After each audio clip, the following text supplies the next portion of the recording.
This week on Capitol Connection, we sit down one-on-one with House Speaker Chris Welch. We've been able to score a lot of victories in the last 2 years, and certainly it was important to underscore that. And a new Supreme Court ruling is scaring Illinois businesses. We sit down with Mark Denzler from the Illinois Manufacturers Association to talk about the possibly unintended consequences of Illinois' biometric information privacy law. The trial lawyers have really hijacked this and really created significant hardships and made Illinois an outlier. And the city of Chicago is going to have a new mayor.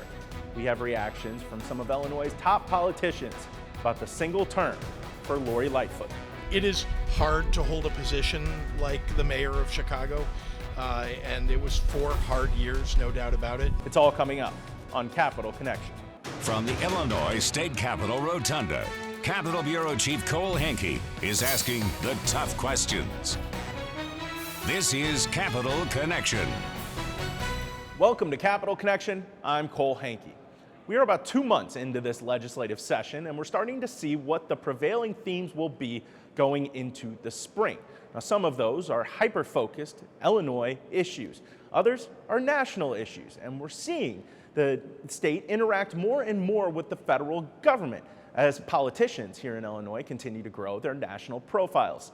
This week, House Speaker Chris Welch went to Washington, D.C., along with the other black speakers of House across the country, and he had some big asks for the federal government when he was there. We sat down with House Speaker Chris Welch one-on-one this week to talk about his trip, as well as his thoughts on the governor's budget proposal and his thoughts on the session so far overall. We now take you to our one-on-one interview with House Speaker Chris Welch. Mr. Speaker, thank you for sitting down with me today. Oh, my pleasure.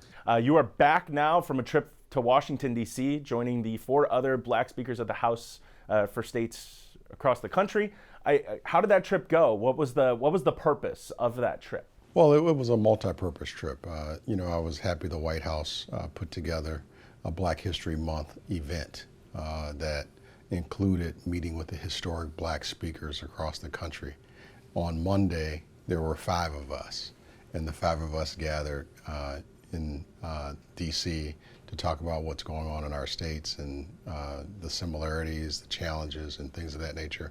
And then on Tuesday, Pennsylvania elected a black speaker. So now there's 6 of us. And so a great way to end Black History Month.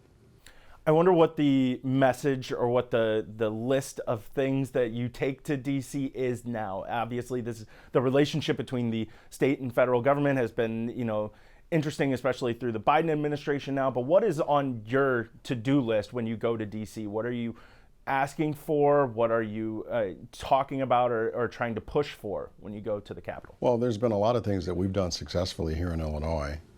With Democrats being in charge here, we've been able to score a lot of victories in the last 2 years, and certainly it was important to underscore that when you're working together, you can get a lot done. And we talked about the Safety Act, we talked about CJA, we talked about the assault weapons ban. Certainly when it comes to criminal justice reform and an assault weapons ban, those are some things that we can certainly hope for out of DC. But we were thankful for the work that the administration has already done, particularly on the bipartisan infrastructure law that's helping states like all of ours. We're thankful for the work on the CHIPS and Science Act that manufacturers now today can start applying for grants as a part of that important legislation.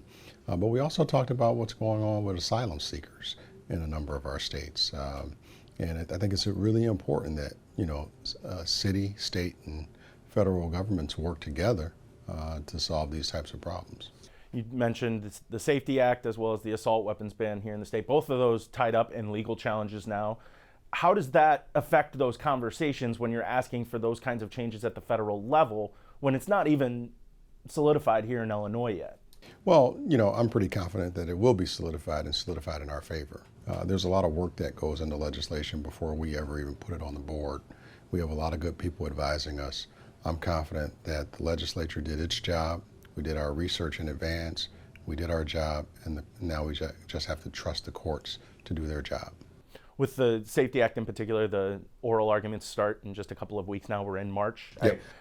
If, the Supreme Court decides against the current iteration of the Safety Act, is it right back to the drawing board? Is it, okay, we're going to try this again in a certain way? Is that the mindset right now? Do a little bit more homework in that sense, or is it? Well, I don't like to talk in ifs and hypotheticals because, we do a lot of work here on the front end to make sure we get it right.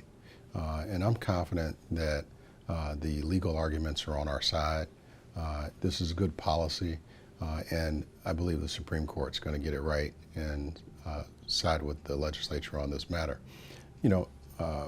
If something else happens down the road, we'll deal with that. When we come back, we'll have more from our one-on-one interview with House Speaker Chris Welch.